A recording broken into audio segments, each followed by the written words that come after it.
Je pense que les musulmans nous donnent une leçon, qu'ils ont bien raison en ce sens, qui est une leçon d'antimatérialisme. Oui. Parce que quoi qu'on pense, ce sont des gens qui ont un idéal, Oui. ce sont des gens qui pensent que l'horizon indépassable n'est pas forcément... Alors je ne pense pas des jeunes générations qui sont un mélange d'un petit peu tout, mais je veux dire que l'horizon indépassable n'est pas dans le téléphone portable, dans le 4x4, le SUV ou ce genre de choses.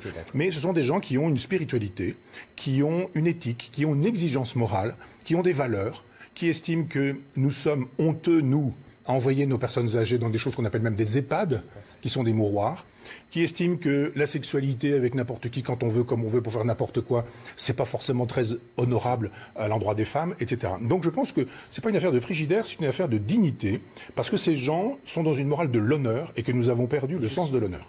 Nous n'avons plus aucun sens de l'honneur. On insulte tout le monde, 1000 fois d'accord avec vous là-dessus. on vous donne un chèque et on a lavé l'honneur. C'est pas incompatible avec l'histoire du frigidaire.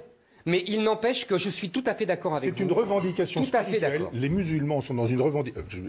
certains musulmans... Non, mais je suis 1000 fois d'accord. Les gorgeurs, on n'y est pas. Bien sûr. Mais je veux dire que certains musulmans sont dans une revendication éthique, morale, de droiture, de morale, de vertu. Traité de la théologie, il faut le rendre grâce. janvier 2005. 5, voilà. Et il faut leur rendre grâce. Mais je suis tout à fait d'accord. Ils sont dans une revendication de spiritualité, d'éthique, de morale. Plus nous, c'est fini. J'aimerais qu'on aille un peu plus loin. À votre question Oui, sur mais l'immigration. et après j'ai une autre question. D'accord. Sur l'immigration, je pense qu'effectivement, je reviens à cette idée qu'il n'y a pas tant un problème d'islam qu'un problème de détestation de soi. Si les gens qui sont venus en France, nous les avions accueillis dans l'amour de nous-mêmes et d'eux aussi, en leur disant... Eh bien, la France, c'est du vin, de la drague, ça s'appelle le marivaudage, c'est Rabelais, c'est du porc, c'est du cochon, c'est etc., etc. Quel type d'effort êtes-vous prêt à faire pour vivre sur le principe